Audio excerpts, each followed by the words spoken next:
Greetings, greetings, family. Sister Shanice in the house. We are live and direct for another show.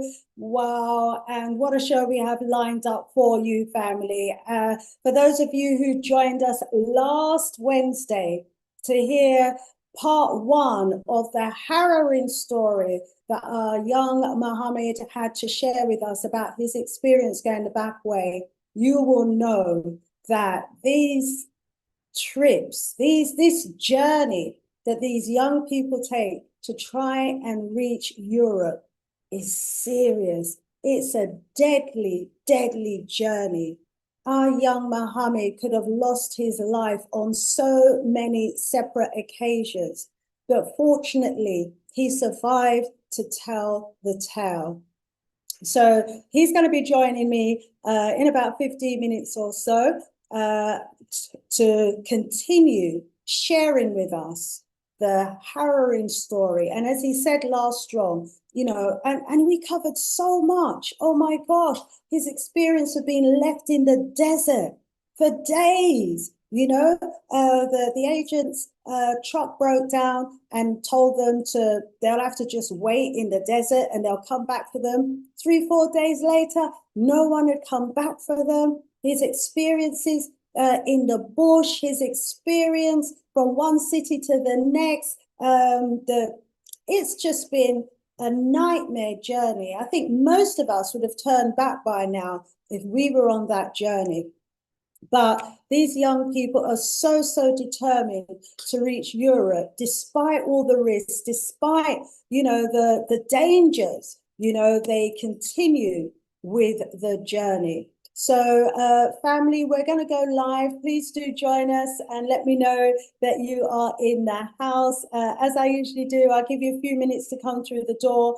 And in the background, I share the link as well, so that those who need to have the direct link can get the direct link. If you are already in the house and therefore have the direct link, please do share it with family members and loved ones so that we can get everybody in the house very quickly so we can kick off the show. Also, it's the festive season for most people. Whether you're celebrating Kwanzaa or if you're celebrating Christmas, whatever your particular persuasion is, it is the time of year when a lot of people are getting together with family and friends, and it should be a beautiful time of the year. And also, it's the time where many of us start thinking about the year ahead. 2026, yes, is just around the corner. So it's an opportunity for us to reflect, is it not? And so I've got something here from my sister Verna that I want to share with you, because when I read it, I thought, wow, this is wonderful. And as a result of reading it, I started to reflect. And I thought, this is something that my wonderful audience might be interested in hearing as well. So I'm going to share that with you. And also, just to remind you, those of you who are looking for gifts for family members and friends, don't forget the book. It's more than a book. It's more than a book. It's knowledge. Yeah. And once you acquire the knowledge, family, the beautiful thing about knowledge is no one can take it away from you. Okay. This book here gives us back over 40,000 years of African history in Britain that they tried to hide. Can you believe it?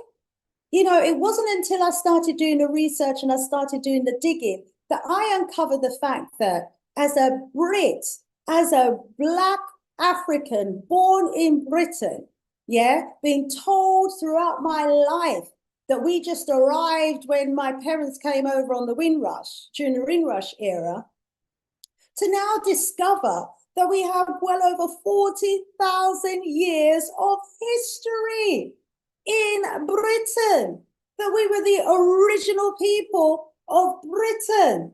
Not only were we the original people of Britain, but we built Britain. We laid the foundations for the society and the civilization and the structures and the systems that actually exist today.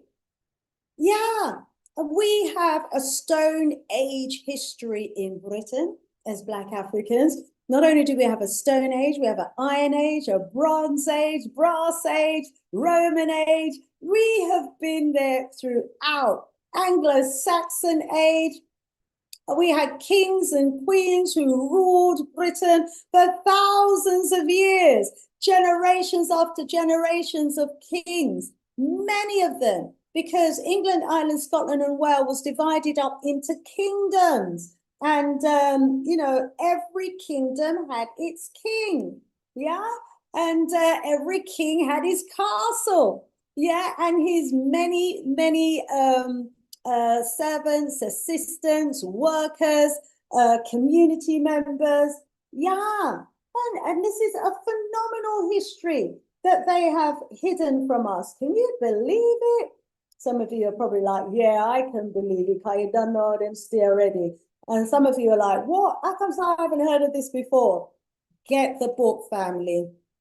You'll read about Queen Scotia, who Scotland was named after. You'll read about some of the ancient kings of Britain. You'll read about, the wealth that they had accumulated during their years as monarchs in Britain. You will get to realize that, the history that they have hidden from us, family, is vast.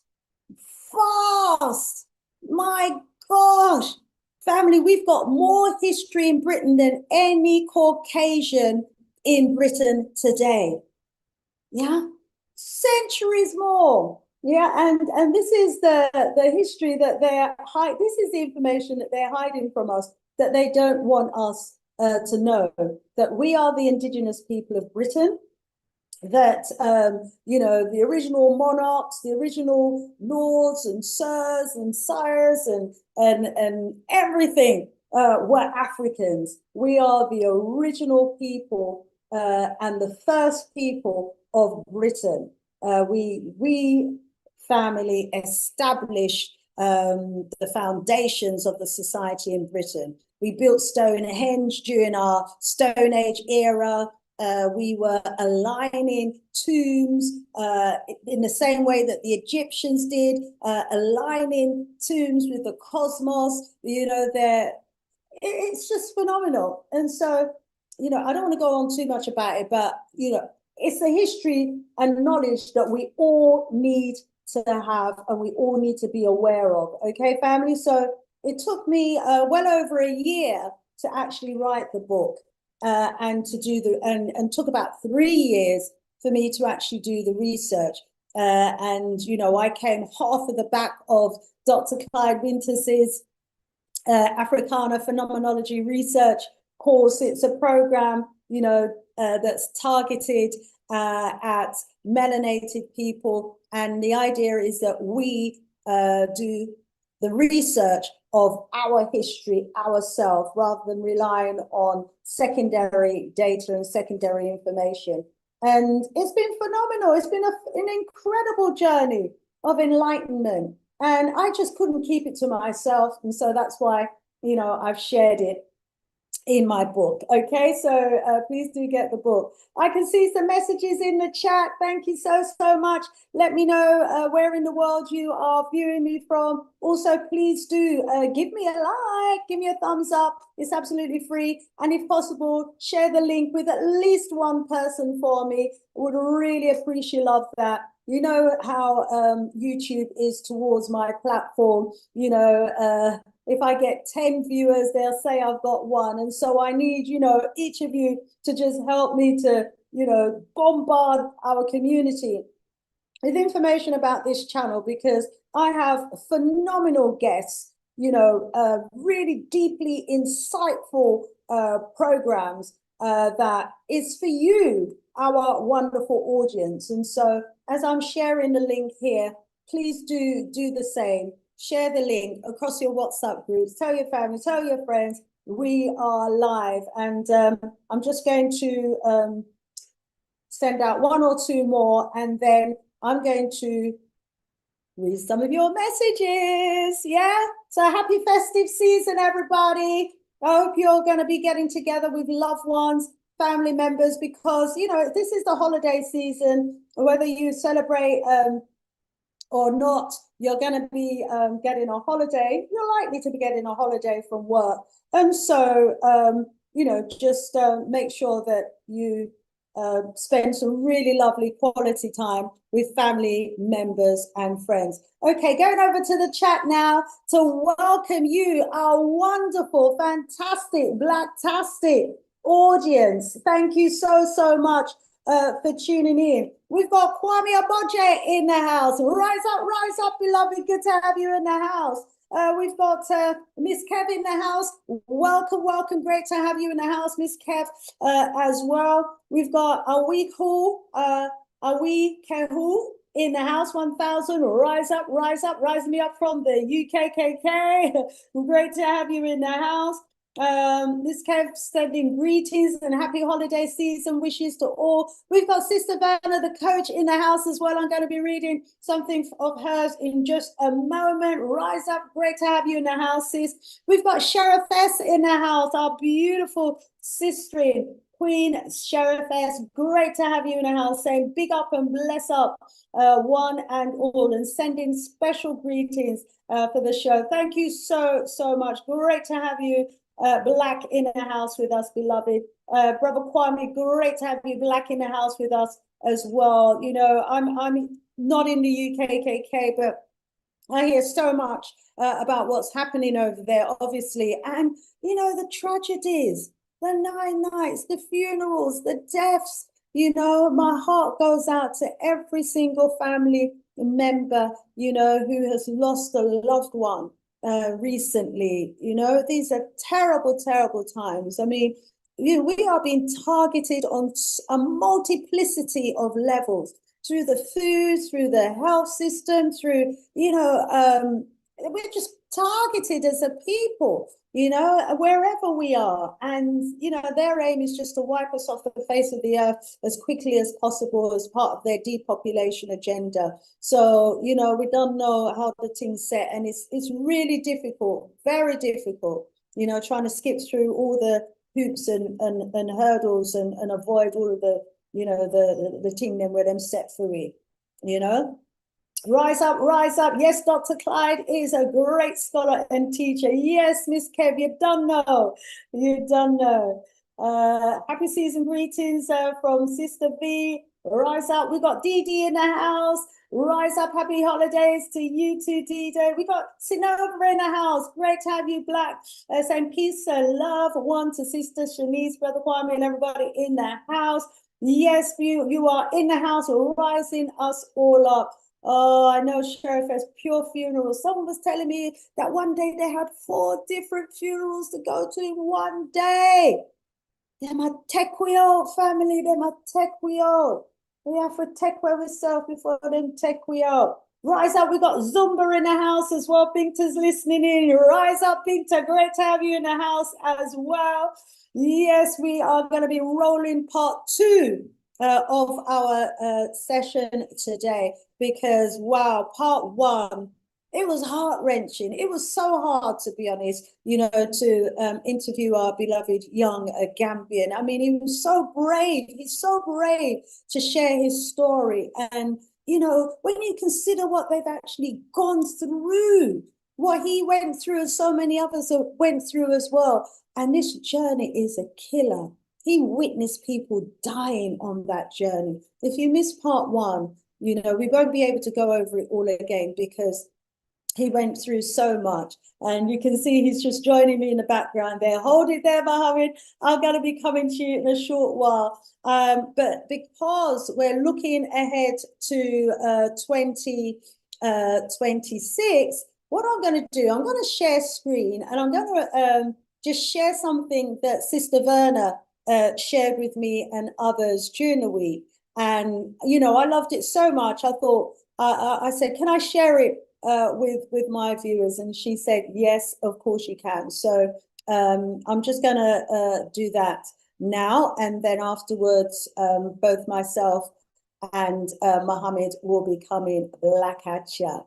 So, Sister Verna is a coach, and she helps you to unlock your potential and succeed on your terms. And, you know, I've done some of her coaching sessions and family. She makes you set your goals, time scales, and be working towards it. So I must rise her up for the great works. And you can join her on YouTube and Patreon. So please do subscribe to her channel and make sure that you are working on her programs to unlock your potential. Happy holidays, black at you, whether you're celebrating Kwanzaa, Christmas, whatever. But anyway, this time of the year, a lot of us are thinking about what goals we're going to be setting. And what Werner is saying is before we even start thinking about our goals, towards the end of the year, we need to start reflecting on our success, what we have achieved and accomplished in the year that we're leaving behind. And I thought that was just so great because quite often, like, we're looking for the next goal, we're looking to see what we're going to do next, and we don't take time out. So what she's saying is that as the year draws to a close, it's tempting to rush straight into setting up new goals for the next one, and that's me. But real growth doesn't start. Real growth doesn't start with planning, which most of us think it does. I would have thought, yeah, where does it start from planning? No, she said it starts with reflection. And I thought, yeah, she's so right. So she said that taking time to pause, reflect, and intentionally plan allows you to honor how far you've come. Learn from what you didn't go, learn from what didn't go as expected, and step forward with clarity rather than pressure. Reflection turns experience into wisdom. Without it, we risk repeating the same patterns, carrying old habits into a new year, and setting goals that don't truly align with who we are becoming. And you know what? I thought, wow, that was just so powerful for me, family. I just had to share it. Because how many of us think, okay, 2026 is coming or the new year is coming, you know, let's get our pen and paper out and start writing down our goals and planning what we want to achieve without taking time to just pause, reflect, think about what we can learn from the year that we're leaving behind. What goals did we achieve? What did we accomplish? What didn't go according to plan? What could we do differently? You know, and it's this reflection that turns that experience, she says, into wisdom. And without it, it's so true. If we, you know, how do you get wisdom? You get wisdom from reflecting on what went well, what didn't go well, what you could do better, what good patterns you could be repeating, and what old habits you need to leave behind. Rise up, Sister Verna. So end of year reflection helps you to recognize your progress, even the quiet wins, release what no longer serves you, reconnect with your values and purpose, and set goals rooted in intention, not comparison or guilt.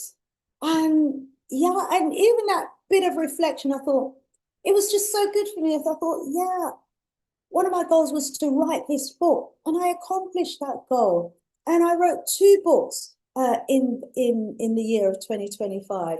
Don't forget the Queen Scotia book for the children. Every one of our children ought to be able to see themselves as a young prince or a young princess. And the Queen Scotia book does exactly that. It tells the true life story of an African Black queen, Egyptian princess who became queen in Spain and whose lineage conquered Ireland and ruled Ireland for over 1,000 years. Get that book for your young princes and princesses. Anyway, back to this. It says, when you plan ahead with intention, you move from reacting to life to designing it. You stop chasing more and start choosing what matters most. The result? Focus, confidence, and momentum right from the start of the new year. Wow. So family, before you turn the page of your life, give yourself permission to reflect.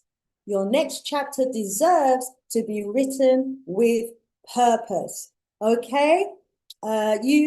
Sister Vanna actually has an end of year reflection workbook, and you can get this workbook free of charge if you go to her website, www.timetosucceed.co.uk. So get your free workbook.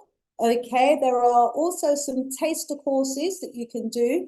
There's a free introductory course that will get you on the road to success. Okay, and if you want more help, there is a full program. There's one-to-one coaching. There's workshops. Sister Verna's got it all going on, well organized and everything. This is beautiful. This is how I should be set up, family. You know, I'm all over the show, but you know, it's all good. But you know, this is a very structured approach to accomplishing your life's journey, achievements, and everything else that you want to do. So rise up, Sister Verna. Sister Verna's in the chat. If you want to ask her any questions, just drop a message in the chat, say at Verna Duncan. She's in the chat. She'll be able to answer it. But make a note of that website, www.timetosucceed.co.uk, and get a copy of that workbook that will help you level up, yeah, and step up to some of the challenges and overcoming some of the limiting beliefs that may be getting in the way of you accomplishing the goals and your purpose, you know, because we've all come here with purpose, remember, and nothing should get in the way of us accomplishing our purpose. Okay, thank you very much, Sister Verna, for allowing me to share that with my audience. Great works. Thank you so much for your great works. Okay, Mohammad is with us in the house. Welcome, welcome, Mohammad. How are you today? Take yourself off mute. Let's hear your voice. Yeah, I'm good, sister. How are you doing? I'm very well, thank you. You know, from we're alive, we've got hope. You know, last week or last strong, as some of us say, Mohammed, I'm getting some feedback. Have you got two devices open? Are you on YouTube as well as your phone? Yeah. Yeah, put YouTube on mute, please. The other device, take the volume off completely. Okay, and that should stop the feedback. Okay, I'm still getting some feedback. So what you'll have to do is mute yourself when you're not talking, please. Sorry about this, family. Okay, in the meantime, just check that you haven't got two devices going, because that's what happens sometimes while we get the feedback. So if you've got YouTube on, please put YouTube on mute.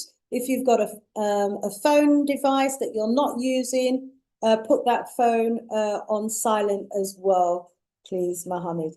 Okay, so just family, those of you who was on the show with us last strong, or who subsequently watched part one, will be aware of the harrowing tale, the harrowing life, true to life experience that Mohammed was sharing with us. And, you know, family, he is one of thousands of young people who made up in their mind to go the back way. Many died, thousands. They said, here AI is brought up, going the back way in the Mediterranean is a dangerous, dangerous journey. It's an irregular migration route, and most young people primarily go via the central Mediterranean. And that is the route from North Africa, Libya and Tunisia to Europe.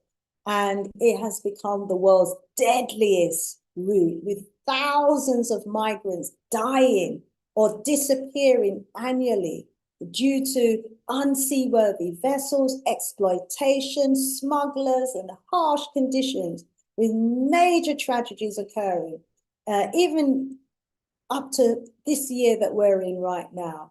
And they don't even know the precise number of young Africans in the main who have lost their lives trying to make this journey, because it's just not being properly calculated. But what we do know is that most of Europe have got these really tight, strict immigration policies in place to try and stop Africans from coming into Europe. And so countries like Spain, Italy, France, Britain, they pay, people in Libya and Tunisia, to keep migrants and Africans from getting on the boats and coming to Europe. And so many Africans end up in unseaworthy boats and end up, sadly, at the bottom of the Mediterranean Sea. Bodies get washed up on the shores.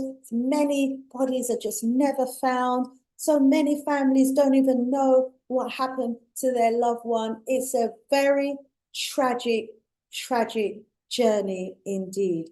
And Mohammed started sharing his experience with us through the desert, through the bush, in trucks, cars, buses, with groups of other young Africans, some collapsing on their journey. And we heard of one dying as well. And I want to go over to Mohammed now, because I want him to continue with the journey. And Mohammed, also to let you know, and I've got to rise up brother Mama, who was listening to your story. And he sent me some money, Mohammed, that he wants me to give to you. But he wants you to have, a business idea, something that, you could put the money to good use to, that could help you maybe to get a little business going. And if there are others who are watching who would like to contribute towards Mohammed, you can get in touch with me and I will make sure that anything you send me, he gets it. And, we'll try and work with Mohammed.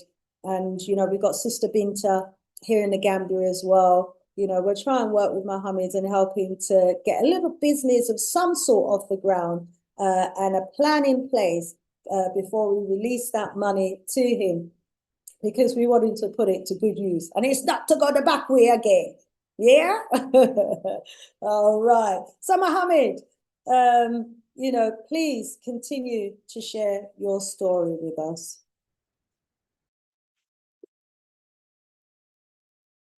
Are you hearing me now?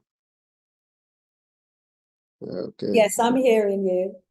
Yes, I'm hearing you. I think you got up to, where did you get up to last stroll? You were in the desert, weren't you, for about 4 to 5 days, and then you were rescued, you and a few others. Just recap from the desert experience and take it forward from there, please, Mohammed. Yeah, as we were at Algeria, the last country of Algeria called Kasserine. Yeah, they pick us there around 5 o'clock p.m. to take us to Remind Tunisia. us, how many of you were there who were stranded in the desert? How many did they leave behind in the desert? I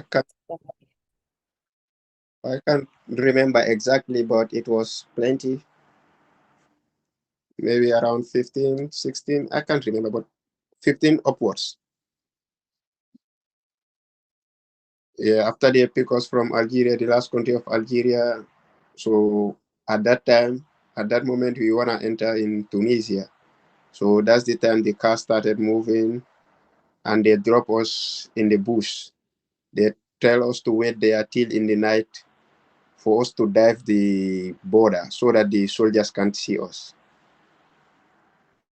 So as they drop us there and they tell us they will come in the night, and we were scared. We thought they will not come because they always do such a thing to us.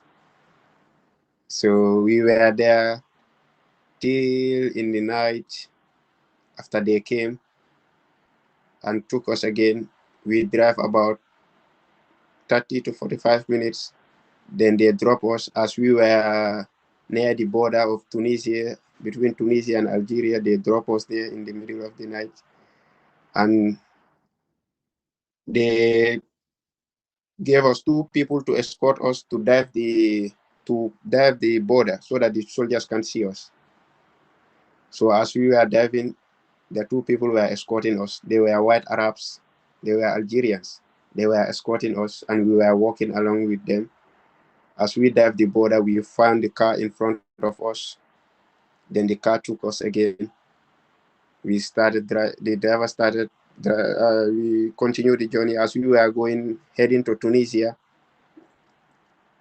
So the driver then dropped us. It was the moment we start seeing the lights of Tunisia, the first city of Tunisia. That's where the driver dropped us. As he dropped us, he tell us that's where Tunis is. You can go. Then the driver got back, and we were there.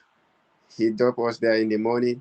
We were there till in the night because we don't know how to start the journey. We don't know how to enter the country, how to enter Tunisia. People were pushing and pulling like this, the road, left, right. Everyone with different opinions. So we were there till in the night. Then that's the time we start moving again. As we were moving, we didn't know that we were heading to the soldier camp. So that's when the one man came to us and pretend to help us, tell us that where are we going, like, and he took us. We dived the soldier camp. As the moment we dived the soldier camp, the man called his colleagues, like speaking to them in Arabic, like, come here, I'm at this place. So that's the time his colleagues came. The moment they came, they bring up knives, cutlasses, and scissors. They start searching us, asking us for money, mobile phones. But three of us, we were hiding our mobile phone in the food. We mixed the mobile with the food, so they didn't see the mobile phone. Yeah, we tell them we don't have nothing. They said mobile. We said we don't have any mobile. Money, no money. And they tell us whether we have some weed to smoke. We tell them no, we do not smoke. That's the time they leave us and tell us this the road direct. As we were walking, we walk until in the middle of the night, and another group, different groups, attack us again in the same road, heading to Tunisia. As they attack us, I think it's close to 10 people. They attack us with cutlasses, knives, yeah, and tell us to give them money or mobile phones. We tell them we don't have no money. Then that's the time they search us and show the mobile phone. And there was one mobile phone we were communicating to get to Tunisia. So the moment they collect they want to take the mobile phone, I tell my friend that don't give them the mobile phone. I speak to my friend in our language, so they can speak our language. I tell him, no, don't give him the mobile phone.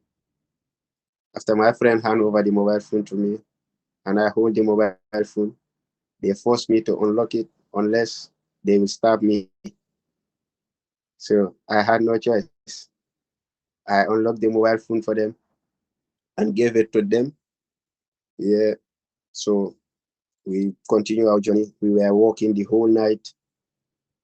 After around 2, 3 o'clock in the night, we sit on the one tree and relax there till in the morning. We started walking again.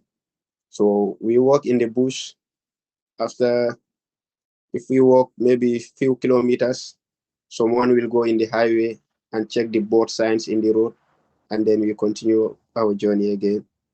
As we were walking, we met with, I think, 5 boys. Yeah, we tell them we need to communicate with one guy who is in Tunisia at where we want to go in the big city. And Those boys bring some water for us and food, some biscuits, and they don't have food, but they go and I think they brought their more food for us to communicate with our man. As we call the man, we tell him we are at this place. He tell us, no, you are not. You are far from there.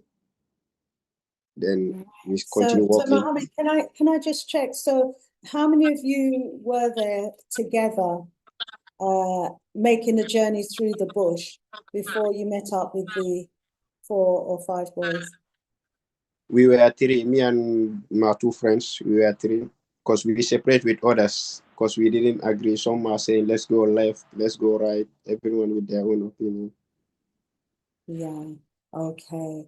Alrighty. So the other young men that you met up, were they Gambians or who were they? Where were they from? They were Tunisians because Tunisians, they wait people, they wait us in the road. They know that that's the road we must take by force. So that's where they stop different groups waiting to see people, to rob people, to rob migrants, yeah. So so along the route, you've told us about the robbers and the bandits, but there were Yeah, also a few good guys who gave you food and water. yeah, yeah, And they were helping young people like you along that yeah. same road. Yeah. Okay. And so you managed to make a call to an agent, did you? What happened next?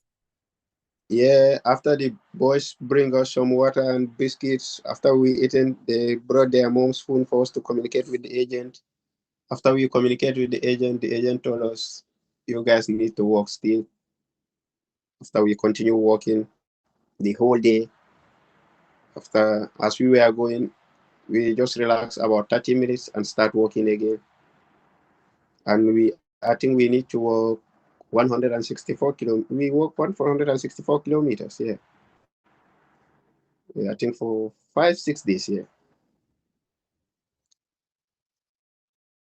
Yeah,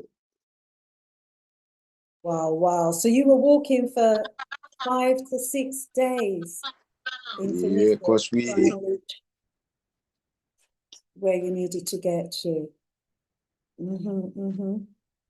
as So we were after, how did you survive that journey along the way? Because by now you had no phone, no food, no water. How did you survive? yeah, as we were walking, some of the good peoples do call us in their compounds telling us, do you need food, water? So we entered there. When we drink and eat some little food, they give us some bottle of water, we drop it in the bag and start walking again. Because, yeah, so from that those boys, after they giving us the phone to communicate with our agent, after communicating with our agent, then we continue walking. For almost 3 days, we were walking. Yeah. After the 3 days, 4 days, 5th day, the 6th day, that's the day we met with one old woman. As we met him, no, we went to the old woman's compound and tell her that we need water to drink because we were very thirsty by that time. And the old woman tell us, come and relax.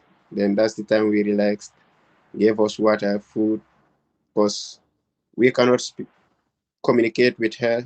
He can't hear our language and we can't hear her language. So, but her daughter can speak English. But by that time, her daughter went to work.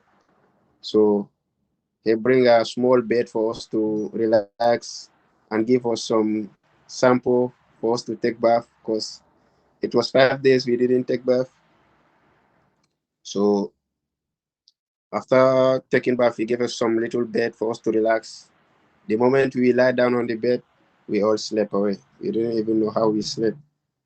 Yeah, we were sleeping until his daughter arrived. Then that's the time we started communicating. They asked us, where are you guys from? We tell them we are from Gambia. Like, we start chatting. After they kept us there, they said the road is not safe. The road is full of police checkpoints. We tell them, okay. So we stayed there the whole day. We spent one day over there. After the next day, we communicate with our agent for him to send a car for us. Yeah, that's the time the daughter of the old woman dropped us in the highway for us to take for us to meet with the driver who they sent to pick us. Yeah, that's the time we meet with the driver, and then the driver dropped us to Fax to Tunisia. So how far was the journey then? I mean, once you'd met with the agent, how much further did you need to go to reach to your appointed place in Tunisia? From the old woman's house to the agent's house, it was, I think, 2 hours driving. Oh, okay, It was- so it's quite a way. So the three of you are together with this new agent now. What yeah, happens next? yeah. After the moment we reached in the agent's house, so now we were discussing how to pay the boat to cross to Italy. Yeah, as we reach there, then we start negotiating the price of the boat, and three of us, we all paid our boat. The moment we reached there, I think we spent 1 week in the agent's house. After the 1 week, we then paid the boat to cross to Italy. Yeah, after the And agent, how much was it? How much did you pay? How much each did you pay the agent to get on the boat to cross to forty Italy? thousand, $40,000 $40,000 each year. Some pay Wow. 50, some can pay 50,000, some pay 55,000. It depends on the negotiation you guys have or the Right. relationship you have with the agent. Yeah. I mean, that's something about £800 or so. That's a lot of money. But Yes. So how did you manage to get this money?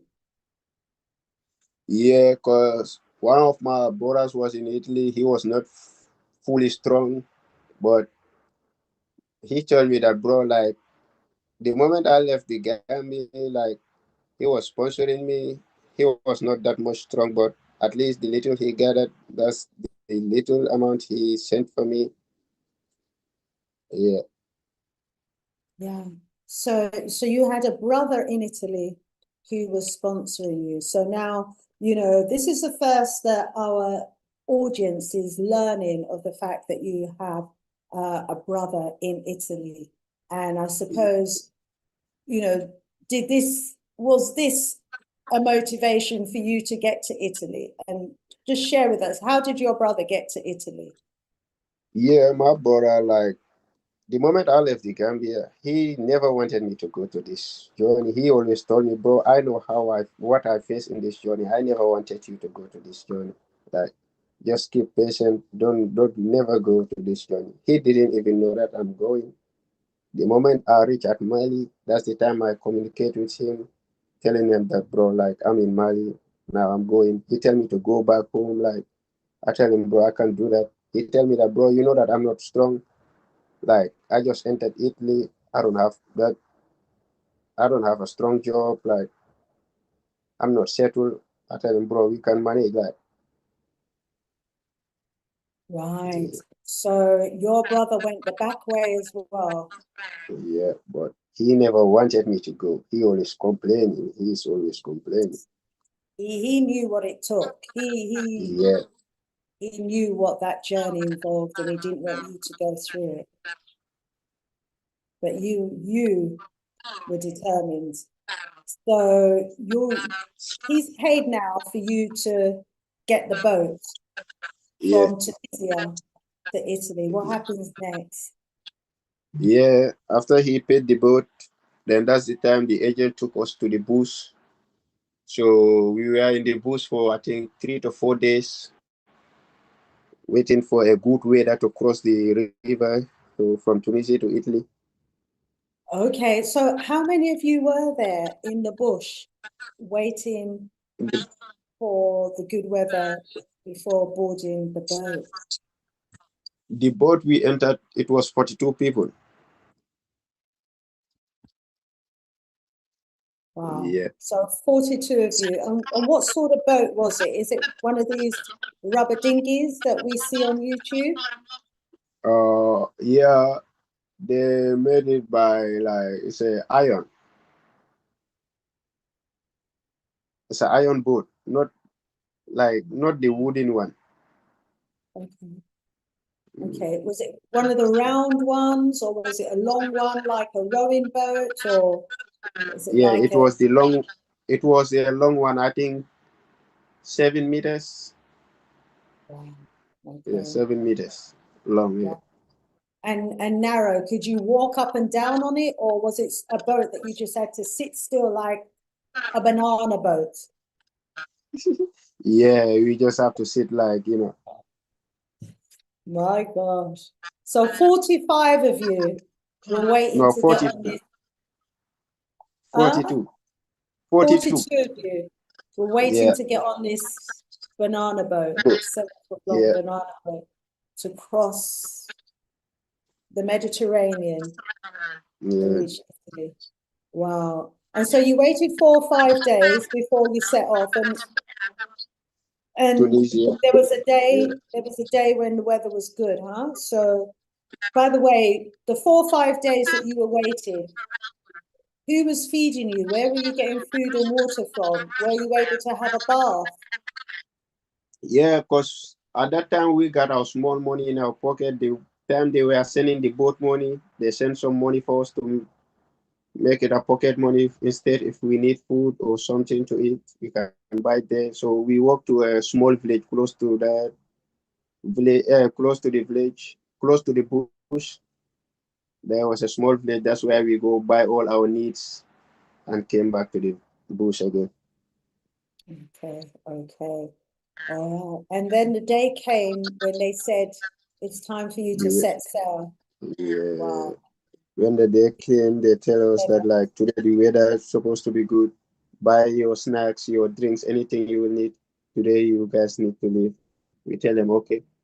And it was around 8, 9. We started moving. No, around sorry, 11, yeah, around At 11 p.m. night. at night. Yeah, Oh. that's the time the truck carried the boat to the riverside, and we were in that truck, a big truck, and we 20, I think, yeah, with 10 bottles of fuel in the 20-liter bottles. Mhm. Yeah, and the truck carried us to the riverside and drop us there. So we brought the boat down from the truck and carry it in the rivers, and we get in, start moving the journey to head to And Italy. did you have oars to row, or were you just going to drift with the waves? I mean, how was it being steered? We are using the machine. We had the captain over there. It was a 40 horsepower they gave to us. And a captain. And a captain, yeah. The captain was a black as we are from the Yeah. Gambia. Oh. And we also had a compass guy who will direct the captain to the right way. Okay. Yeah. Mhm. Yeah. So you're all on this boat. You've got the captain. There's no lights. It's Yeah, dark. It's night. Oh my it gosh. was good. That must have been a terrifying journey. But then you've been through so much already. I just can't imagine being at sea on a banana boat. You know, it's not funny. It's terrible.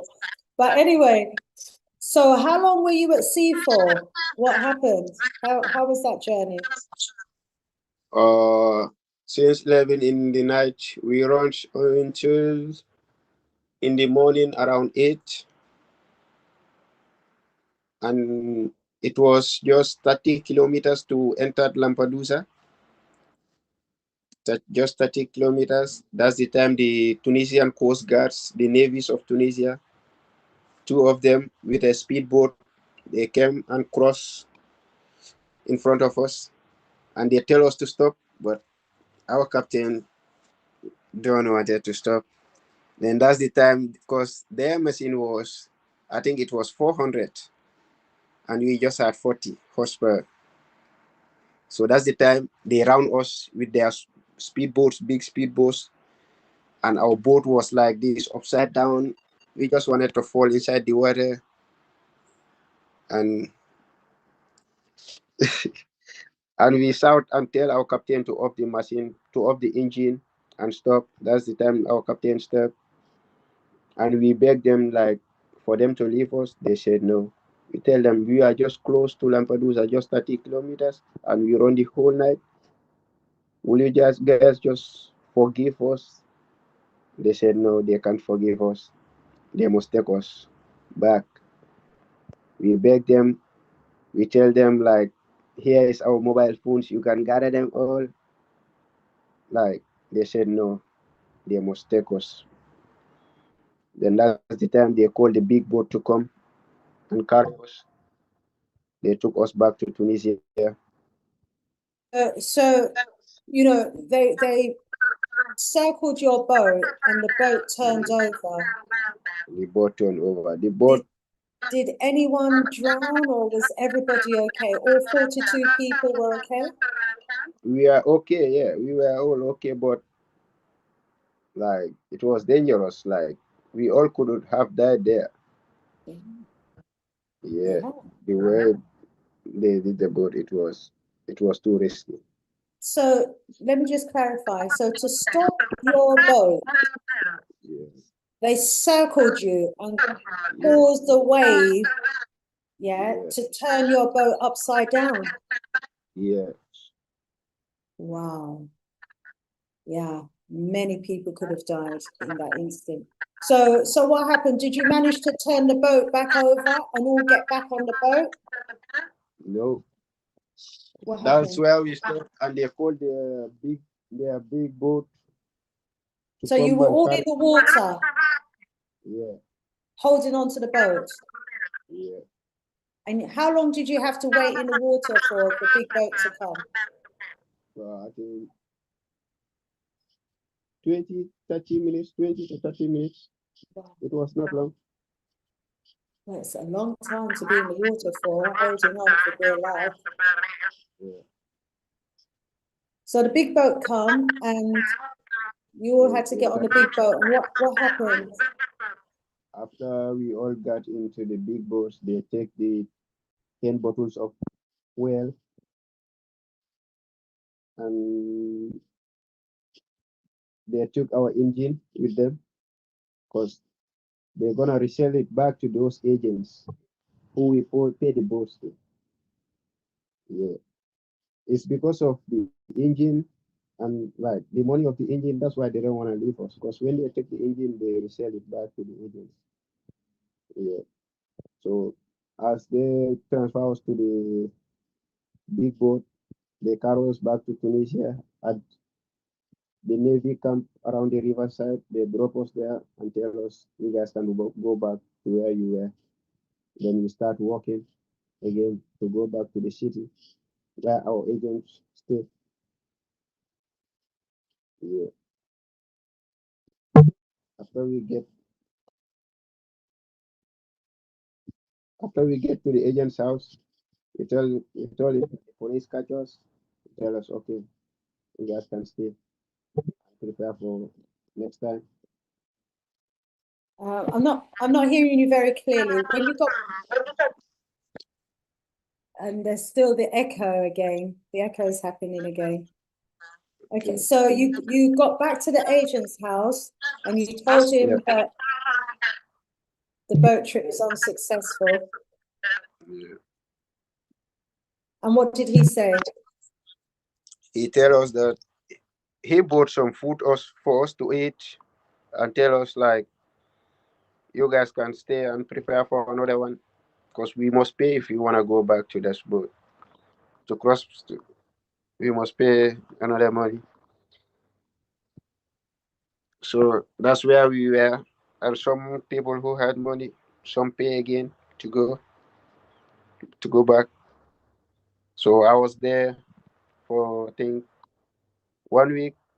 The following week, I then got sick. Yeah, I got You got sick. I was there. I thought I would die, like in the sickness, cause I cannot walk. I can't do anything. I can't eat. Even to drink water, I can't do it. So I was there. I was sick for I think 5 days. I can't walk. I'm always in the bed. Yeah. So I was there, and my agent bought some medicine for me.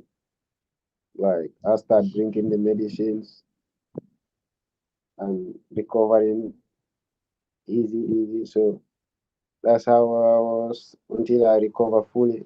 And it was, yeah, that's the time my brother paid another boat for me because I insisted that like I want to go back to the sea to cross to Italy. So I told the agent like I cannot pay the same price because I don't got the money. Someone is paying for me, and the guy is not strong financially. So the agent reduced the price for me, and my brother sent the money to him. Like yeah, and he took me to the bush again. That moment I spent 3 weeks in the bush. 3 weeks. Three, yeah, 3 weeks in the bush waiting for the weather. Yeah, So was what sort of accommodation was there for you all in the bush? in the bush there were plenty people from different agents. Yeah, plenty people from different agents. Like yeah, and Where if did you we need, sleep? we just look for something and place it down and sleep in the ground. Just a mat or anything you can lie down on. You just place it in the land and sleep. And food? What did you do for food? Yeah, we go to the city and look for something to buy and come back, eat it. Sometimes we do cook there. We contribute small money and we cook some rice to eat. Yeah. Right. So 3 weeks later, they said the weather's good and you can sail again. What type of boat was it this time? It was the same type of boat. Wow. Yeah, And how it was many the of same. you were there this time going on that boat? This time it was 47 people. Second. Right. 47 people. And of the 47 people, how many of them were on the previous boat trying again? It was two, uh, it was it was not that much, maybe around eight, nine. Okay, Yeah. right.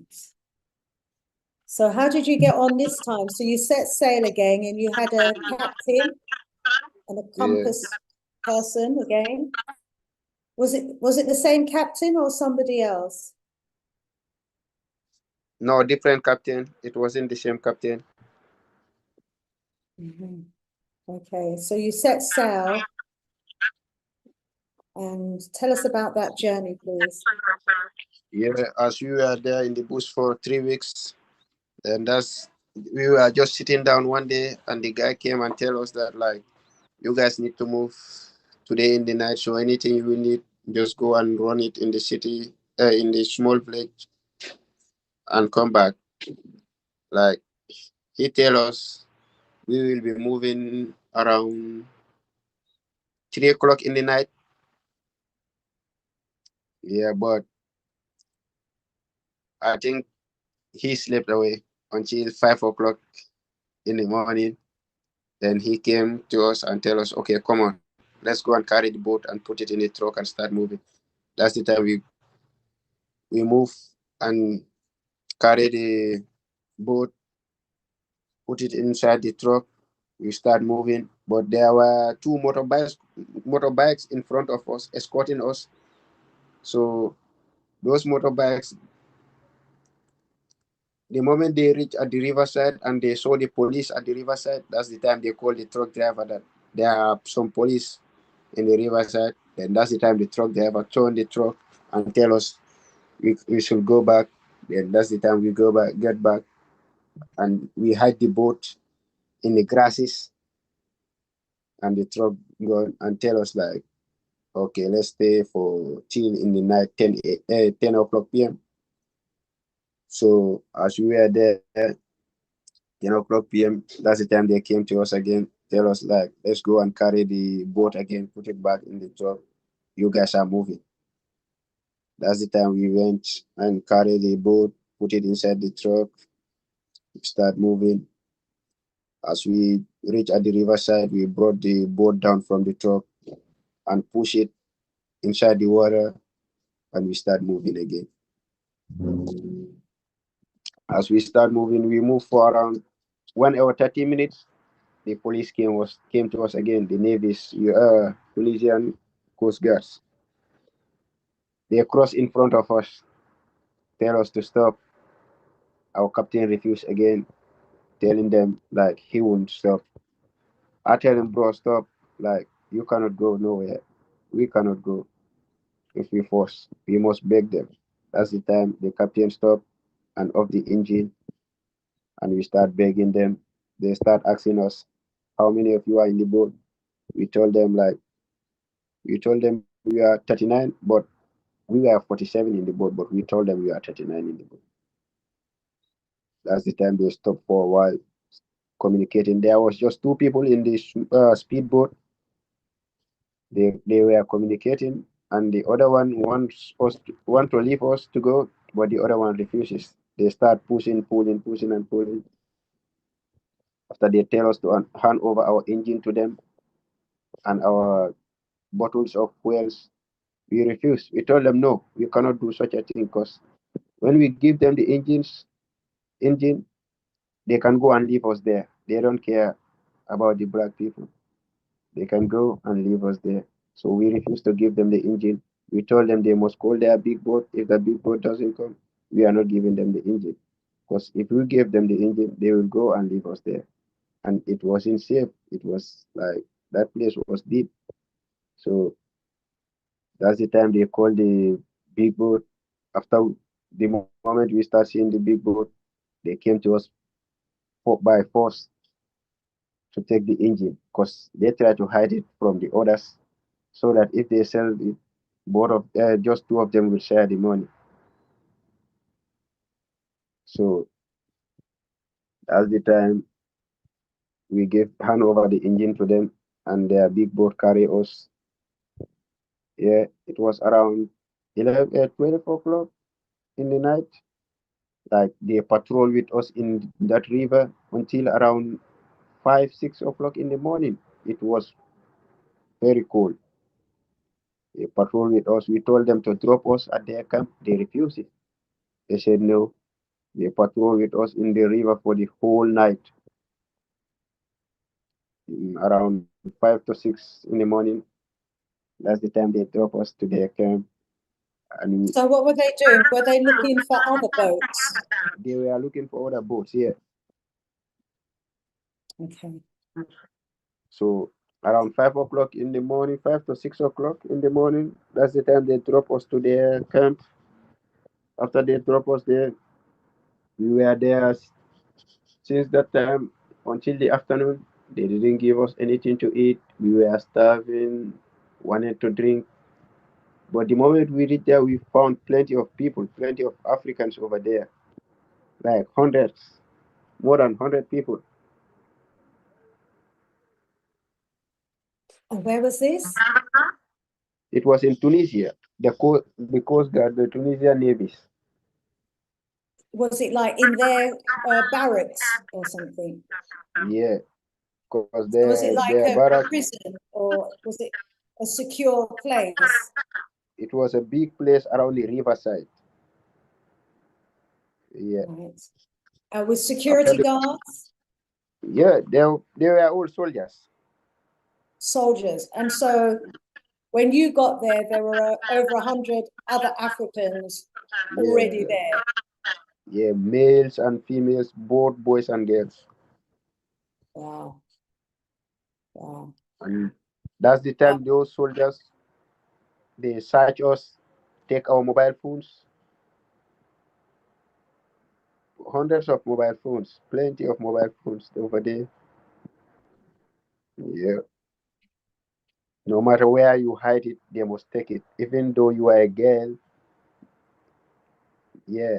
Even though you are a girl, even they don't mind. They search everywhere in your body. Wow. Yeah. So they took your phone, your money, Money, your yeah. water, food, or did they Yeah. leave you with the water and food? No, we didn't eat the whole day. We spend the whole day there till around 5 o'clock p.m. That's the time we saw, I think, four buses. Mhm. We saw four buses. The moment I saw four buses, I said, no, where are they taking us to? So I didn't rush. So that's the time they start taking people, like telling people to come, come. The first guy who came, they handcuffed him and put him in the bus. I didn't say, oh no.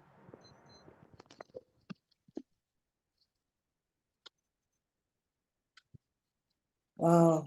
So did they handcuff everybody or just the They, first person? they handcuffed the first two buses, and that's the time the first two buses started moving. Yeah, the So, moment so how many people did they put on each bus? the bus, I don't know exactly how many people the bus carried, but it was a long bus, big bus. Yeah. Yeah. After the two boats are full, Yeah. then that's the time those two buses started moving. After me, I was in the third bus. After I then entered in the third bus, and some entered in the fourth bus. It was four buses. But the moment those two buses started moving, then that's the time we also start moving into the third bus, and they handcuffed me, put me inside the bus. I can't do nothing. My hand was tight, like I was frustrated, like I don't know anything to do. I don't like. I was so tired that day, like yeah. So that's the time the bus started moving, and they meet, because we didn't know where we were going. As we were moving, they meet with the Libyans in the border between Tunisia and Libya. And I never thought I would go to Libya. Yeah, because the moment I hear the name Libya, like I never thought I would go to Libya. But like, so the moment they meet with the Libyans What in the comes to border, mind? What came to mind when you heard Libya? when I heard Libya, my mind goes direct to prison, bad treatment, brutalization, slavery. Yeah, Because that's what's happening right now in yeah. Libya. Yeah, towards So Africans. they meet with the Libyans, like, and drop us inside the truck, but with two buses. So I think the Libyans gave them the money. They sell us to leave the Libyans. Yeah, the Tunisian soldiers sell us to the Libyans because the Libyans give them their money. Give them money in a bag. The money was inside the bag. They hand over the money to the Tunisians, and that's the time the Tunisians turned. We entered in Libyan's truck, two trucks, and then they carry us as we run for almost 30 to 40 minutes.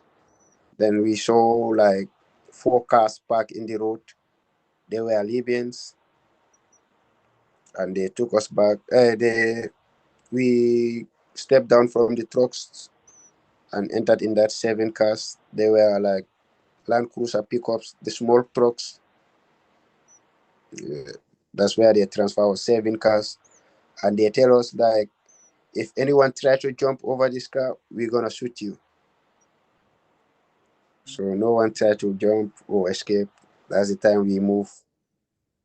We went directly to Libya, and we entered in Libya. Everyone was scared because when you heard the name Libya, like the first thing that comes to your mind is prison, slavery, like So as we entered in Libya,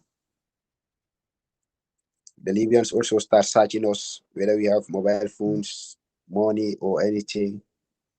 After they were done searching us, they put us in the prison. Yeah, in the night. And this is young men and young women as well. Yeah.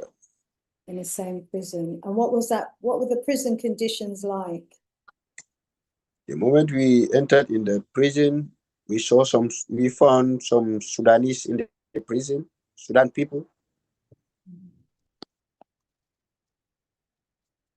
Yeah, and the prison was like, there was no bed, nothing like toilets.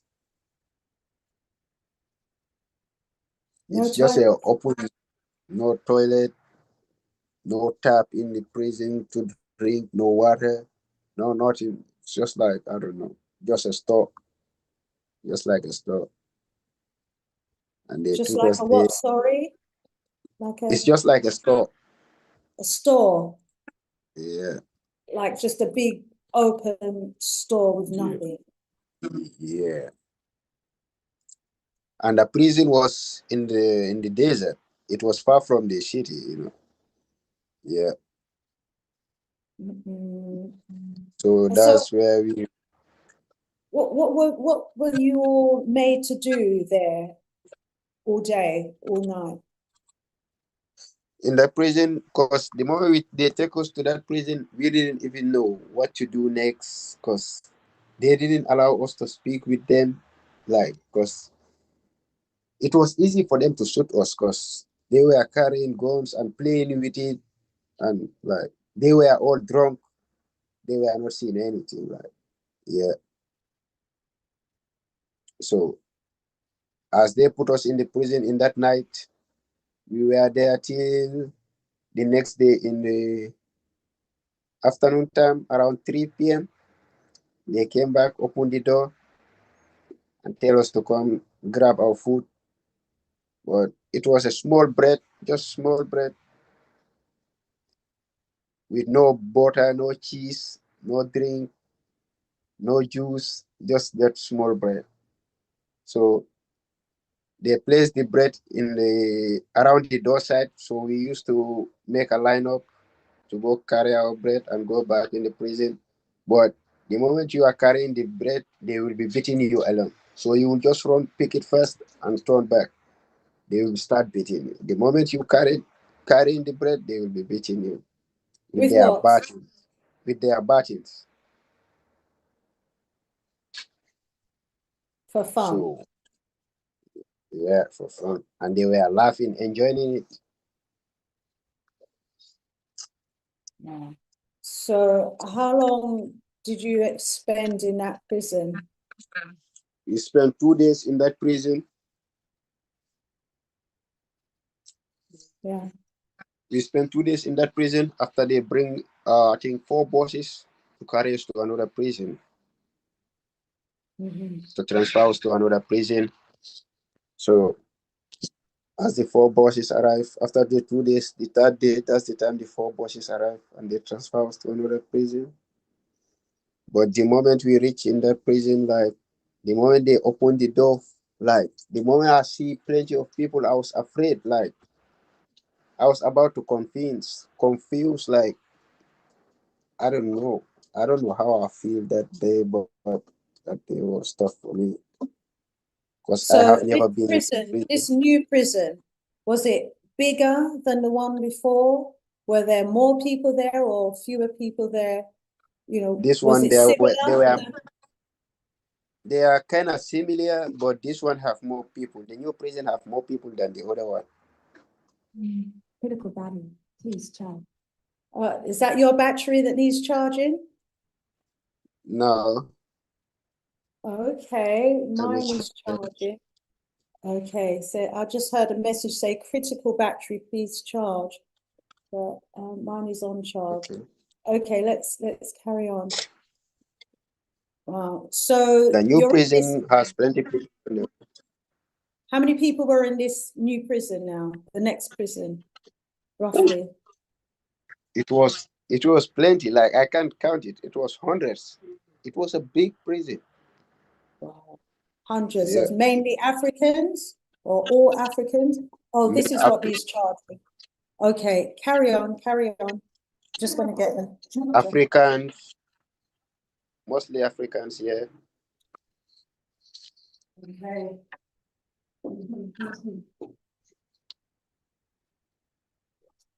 And were there any there that you knew? Did you know any of them? Yeah, there were plenty of Gambians over there. Yeah.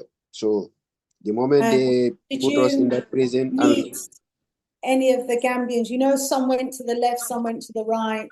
When you split up, when you had the original 42, you didn't see any of them. Yeah. I didn't see any of them. I know, like, unless the ones they catch me with, there's the ones I go in with. That's the only guys I know. But the new ones, I don't know any one of them. And how long had the other people been there for? Yeah, the moment they put us in that prison and lock the door, that's the time I start communicating with them. They tell us, like, where are you from? I tell them I'm from Gambia. We start communicating, like, I ask them, how long have you been here? Some are saying 1 month, 2 months, 3 months. I was afraid, like, 1 month, 2 months, 3 months. Like, I don't know what to say again. Like, I don't know what to ask them again. Like, yeah. So as we were there, they tell me that, like, they can check you out if your guys have money. I think 45,000, no, $50,000. I tell them 50,000. They tell me, yeah. Tell them, oh, yeah. That's the time we were there until one day, 3 days, 4 days. The fifth day, I saw some black people coming in, and they were Gambians. The Arab used them against us for them to give us some mobile phones to communicate, to call our guys, telling them like they should pay the money for us to go out. They use our own brothers.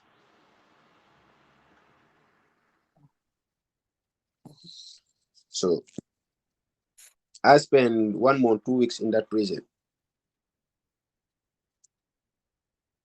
without taking bath, no proper food. Yeah, 1 month and no bath, no 1 month, proper 2 weeks, no proper bath, no bath, no proper food.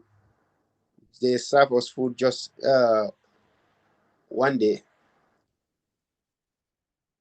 Sorry, once a day. Yeah, food. once Yeah. a day. And how were people ill there? Yeah, people were ill in that prison. Some, like, when you are ill and they know that, like, this guy, like, they don't have hope in you, the only thing they will do, they come open the door of the prison and take them out. So we don't know where they carry them. We don't hear from them. We don't know. But some people are sick, and if they don't have no hope in you, they just come take you out, and we don't know where they carry them to. Because So yeah, one of carry my on. friend was sick. One of my friend was sick inside the prison, and that's the time we start hitting their door, like banging their door. That's the time they come with batting, started beating us. They said, "Why do we hit their door?" Like, they really beat us that day. Like, our bodies were full of bruises that day, the whole prison. And we tell them that, like, our brother is sick. That's why we hit the door for you guys to come and check him. And they take the brother. Do you know what they did to the brother? because that by that time the brother cannot walk. They just take the brother out of the prison and place him down, and they on the car. They want to move the car to him to see whether he's pretending or he's truly sick. They just reverse the car behind and came with full speed. Before they will reach to him, they will stop to check whether he will wake up and run, whether he's pretending. No. After that's the time they bring the brother back to the prison. That's the time the brother start recovering. Sometimes if they give us food, the food we need to eat, we abandon ourselves the food and give to the brother for the brother to eat to recover, because at least we are a bit stronger than him. So we stayed full day without eating food and gave the food to the brother till the next day.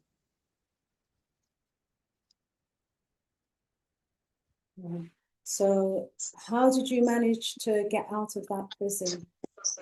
Yeah, because in that mobile phones they bring for us, everyone should put one number inside that mobile phone, just one number. So I put my sister's number there and record a voicemail for her, telling her that I'm in the prison. Like, tell my brother I'm in prison. I know he doesn't get the money to take me out right now, because if he had the money, I will not even spend a day here. Tell him not to panic. Tell him to relax. I will be fine. I tell her to forward the voice to my brother. Yeah. So that's the time my sister sent the record to my brother, and my brother demanded the number that I recorded the voice to communicate with the guy, because the guy is a Gambian. So my brother was communicating with the guy to check like how to pay the money, because by that time my brother doesn't get any money. So I was there for 1 month, 2 weeks, and my mom wasn't hearing from me. So I record a voice to my sister, send a voice to my sister and tell her not to tell my mother that I'm in the prison, because I don't want her to stress a lot, because the stress is not good for her.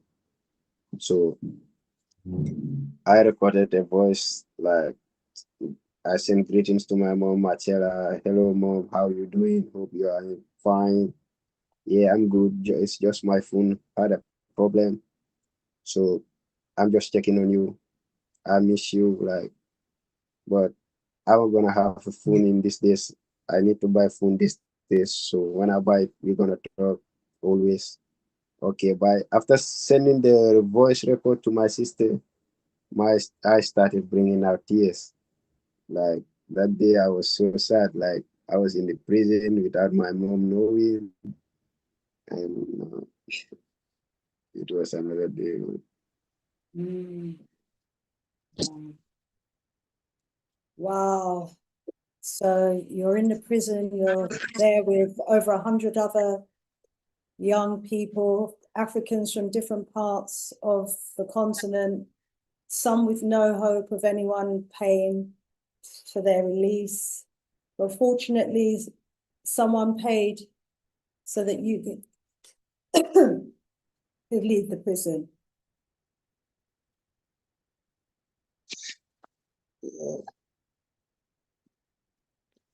Wow. So, so they got the money and Yeah, after they released you.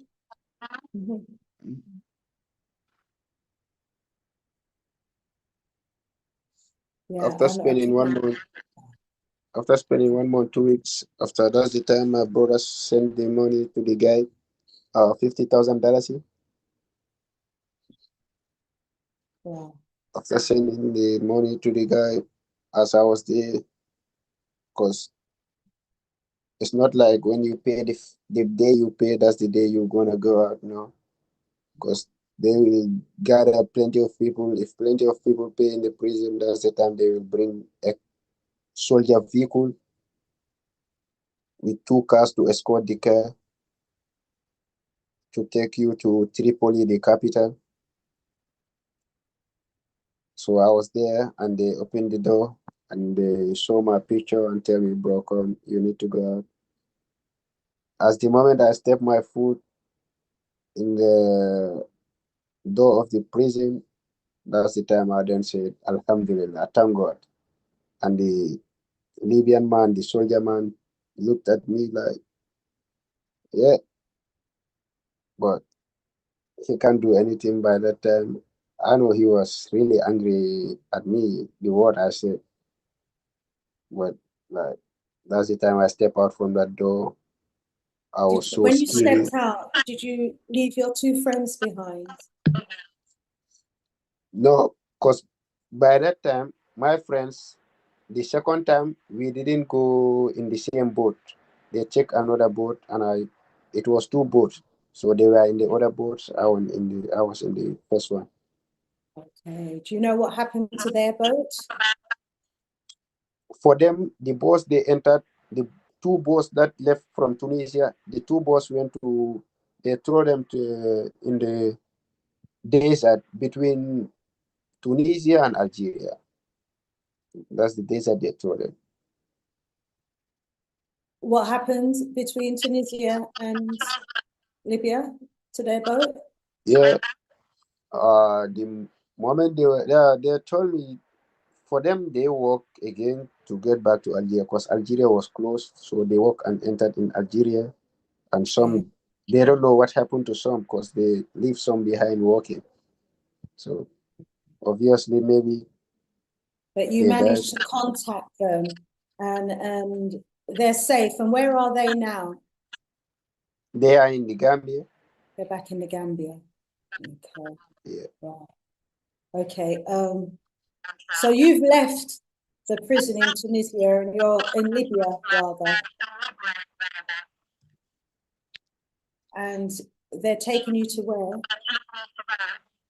They escort us, they put us in the van, this mini van, taking us to their capital called Tripoli. Because that prison was in the desert, like it was far from the cities. Yeah.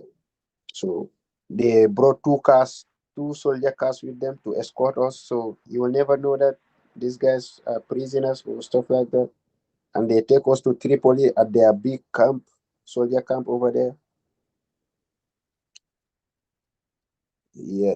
And they drop us there. We spend another day there. And that's the time the guy who should collect me at that camp, that's the time the guy called and sent a taxi for me. And that's the time they communicate with the taxi driver. That's the time they leave me. And the taxi driver carried me to that guy's home. He's also a Gambian, a very good man.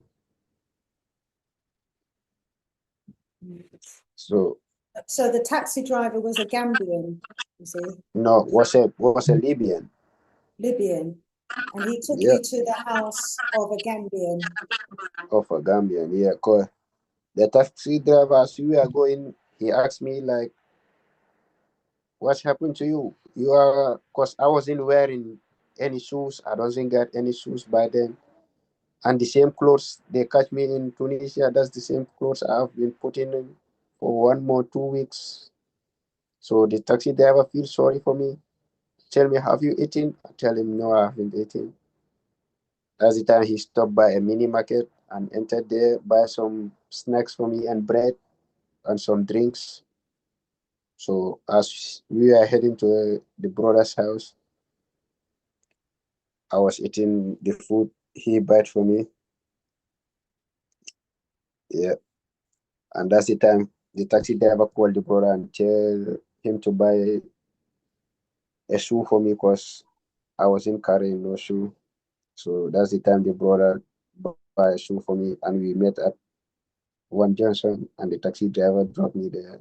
I went to the brother's home and the brother cooked for me, tell buy some sample for me, tell me to take bath.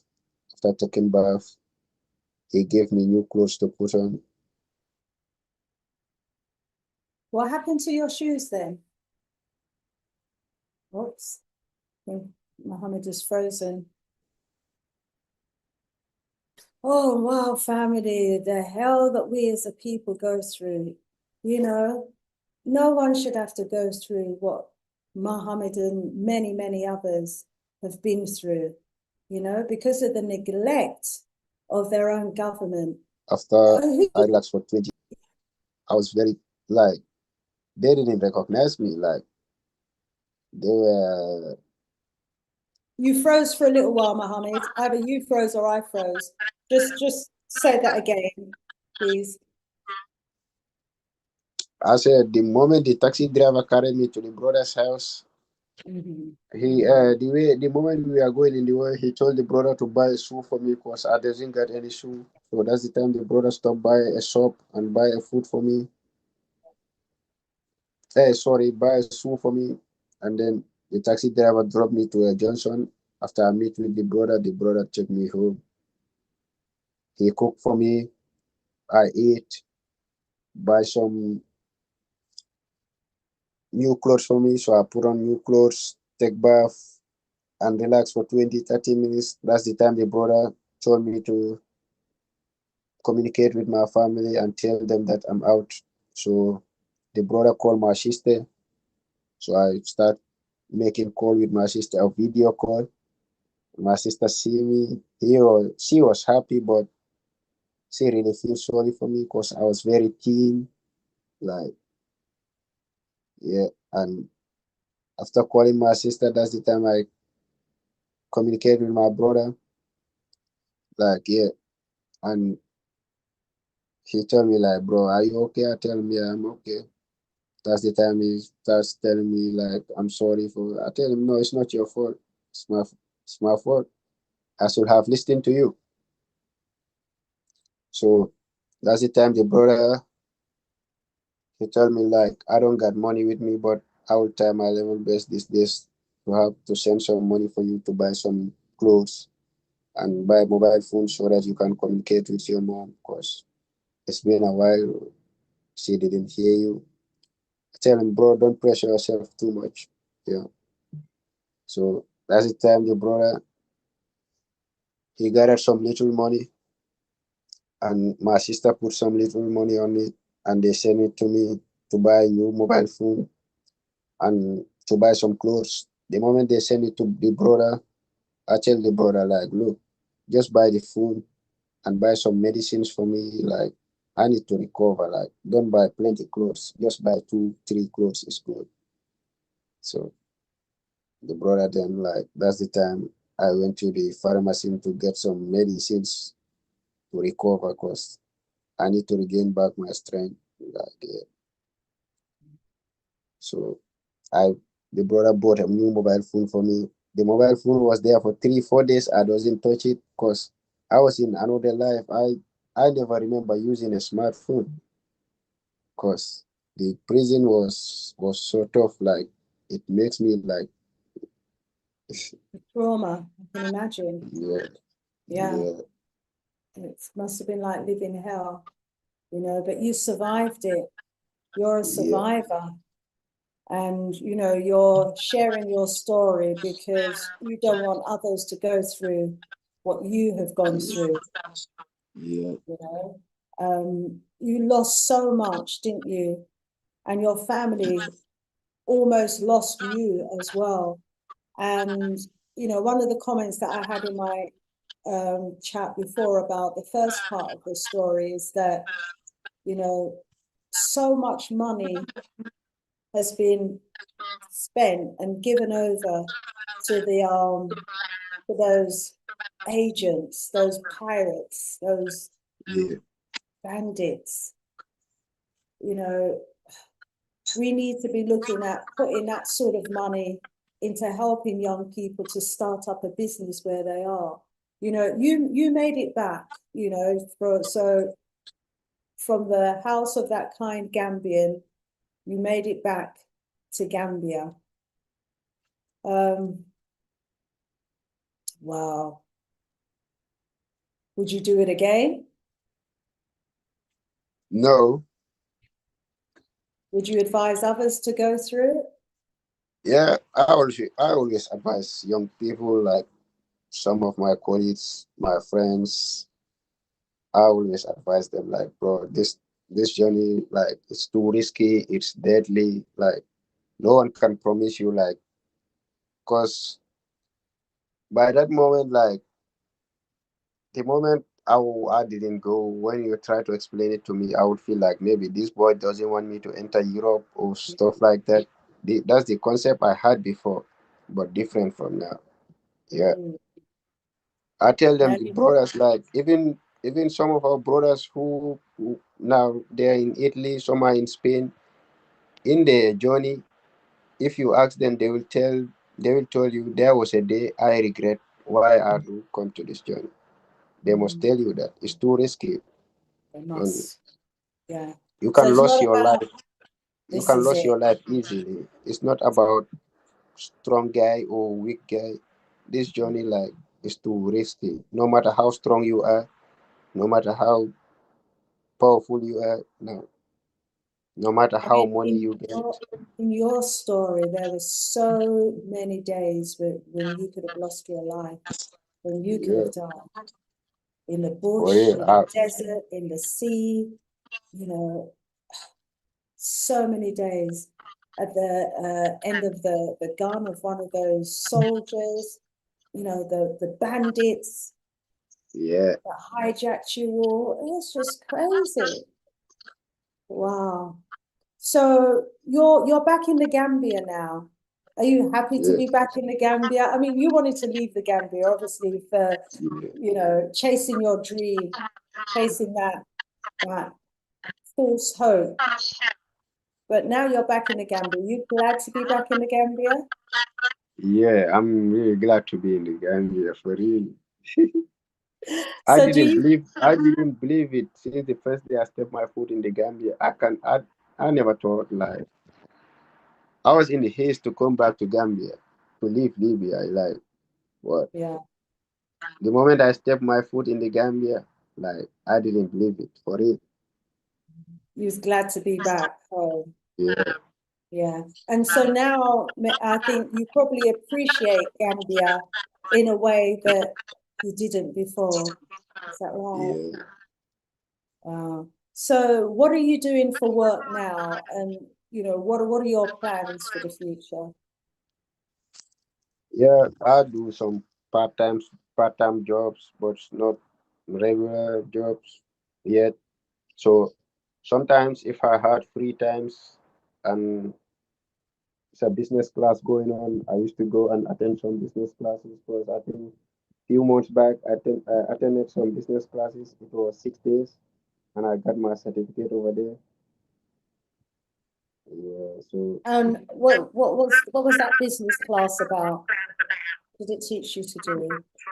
they teach us, like, it was different kind of businesses, food businesses, sport, Yeah. like different kind of, to just have experience in business, Okay. how to What make sort of how to make profit. experience do you have of business?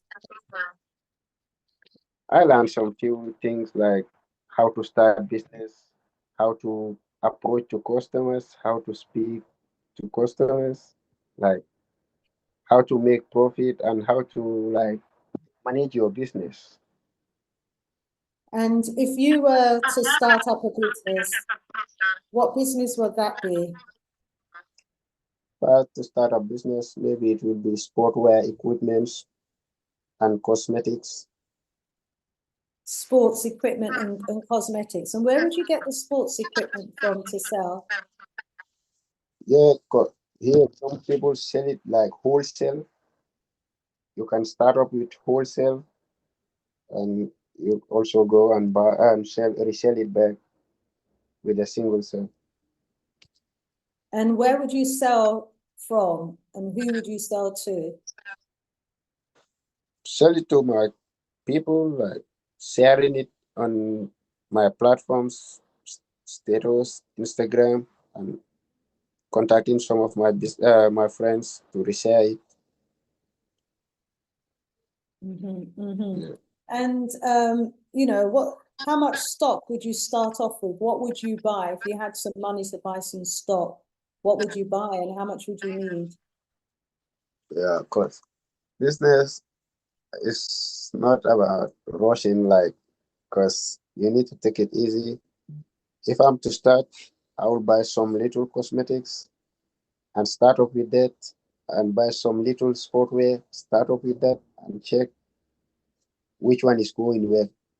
Because I cannot just go and buy plenty and it doesn't go. I just need to buy small amount and resell it to check whether it's going well or not. I mean, before you buy, would you even talk to people to find out if it's something they Yeah, would like to buy?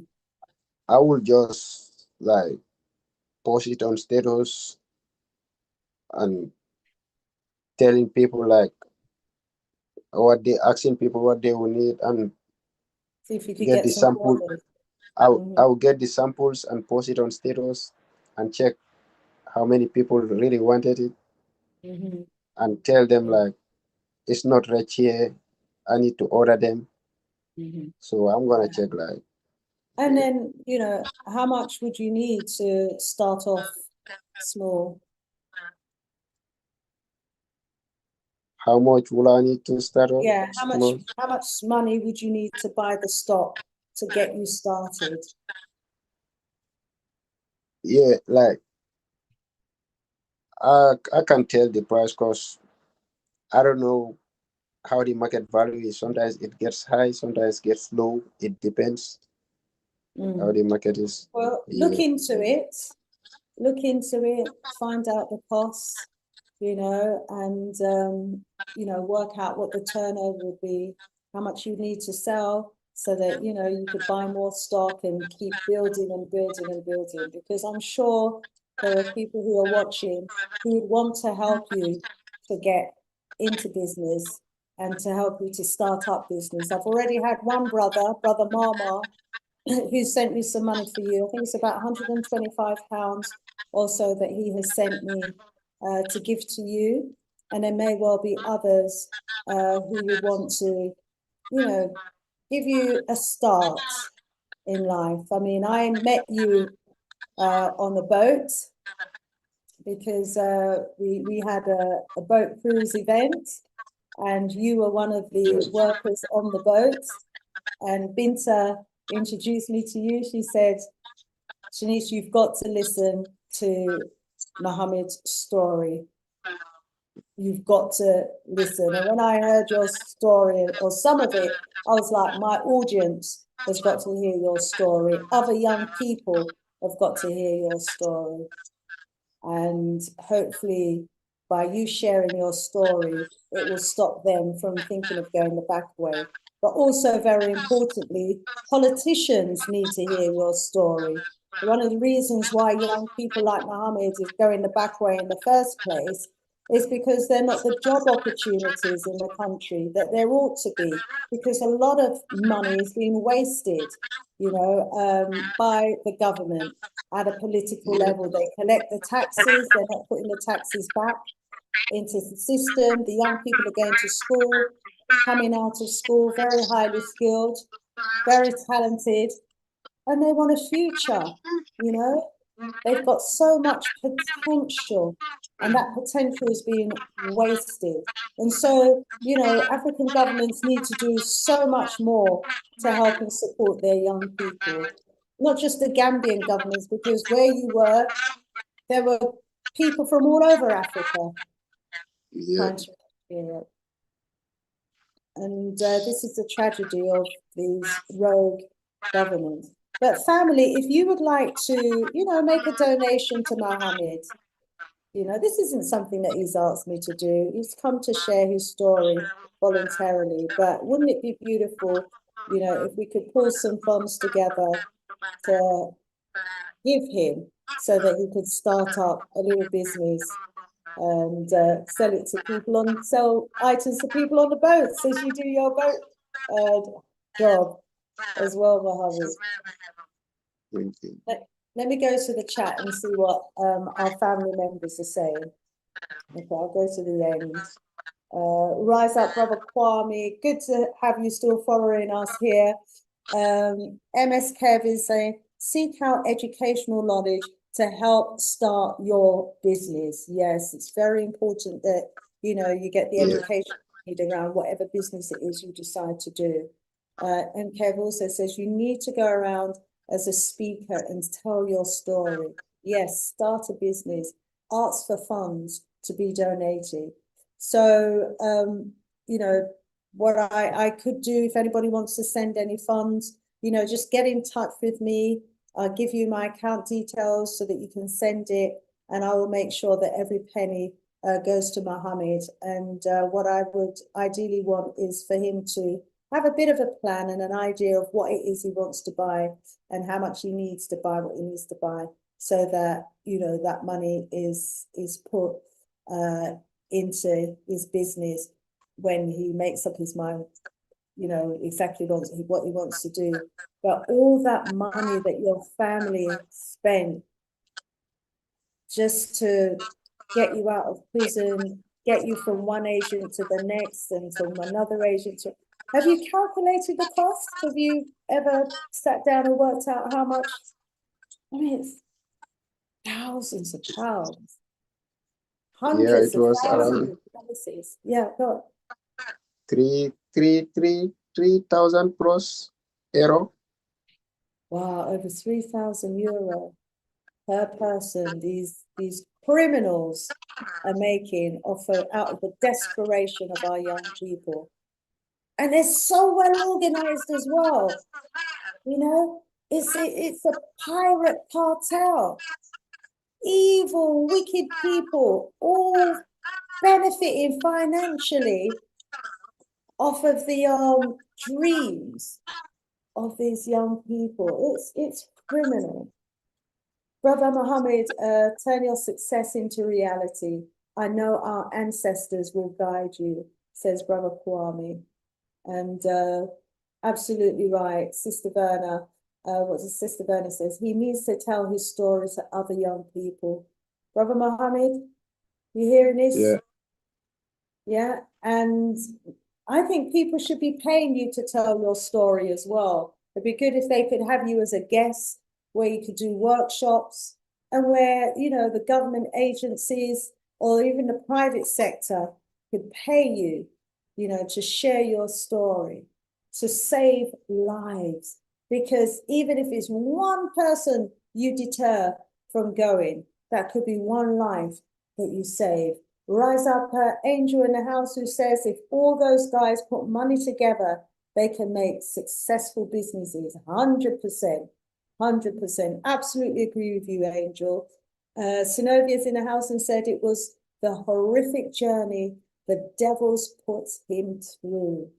Wow. And as you can see, there's no love for our youth out there. No love. Robert Palmer says they are criminals. I agree with you. Criminals out there. A criminal network benefiting financially from the pain of our people. Watching the Hawks in the house, he says he will do it again if Saudi Arabia was promised to him. We have no friends. I think you know from your experience that even those Muslim brothers don't have any love for the Africans. For the like Algeria, Tunisia, and Libya,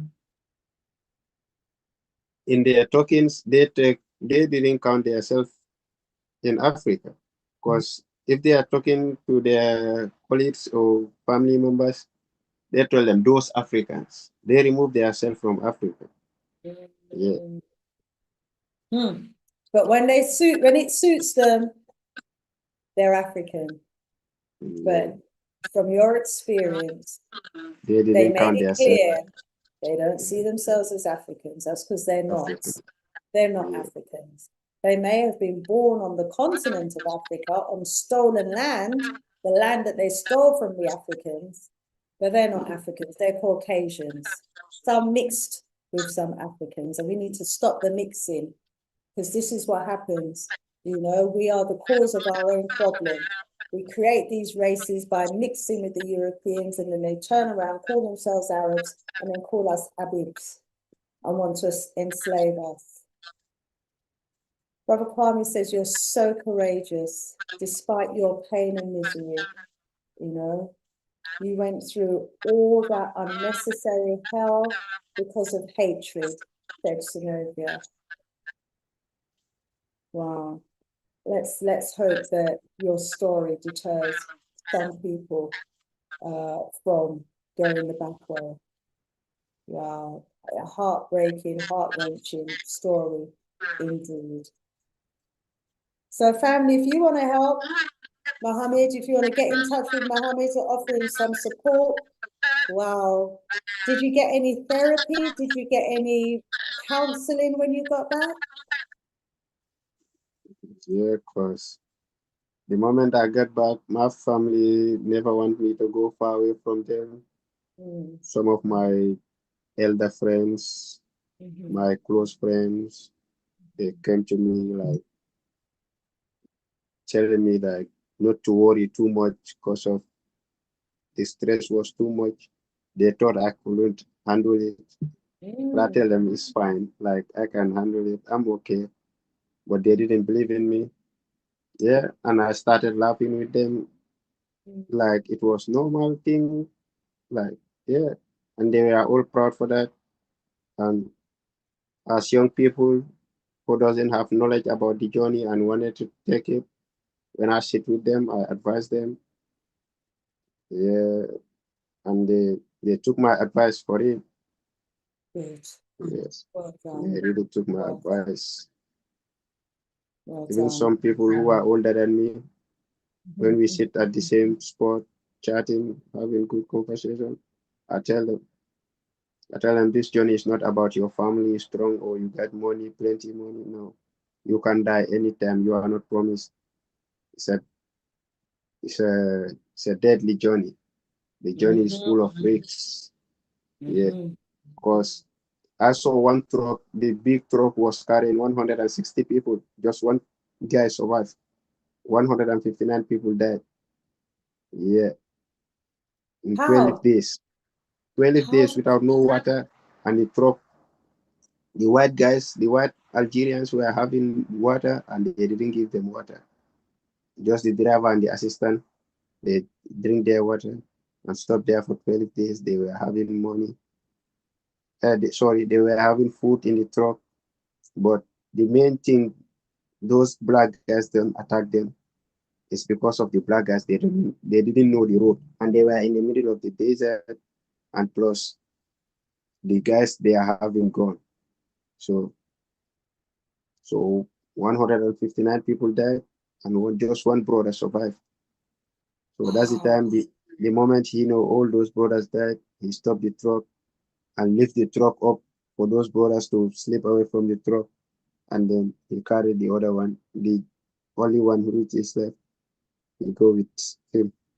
So hang on a minute. So there was a truck going through the desert with 159 people on board, and Yeah, they didn't stop to give them any water, any food. They didn't have any water or food for days. they carried their own waters. The Yes, people they carried carried their their own own water, water for but the they didn't drivers. expect. But they didn't expect they would spend 12 days in the desert. They thought Oh, 3, 4 days, but yeah. the truck was spanned in the desert for 12 The days. truck was what in the desert?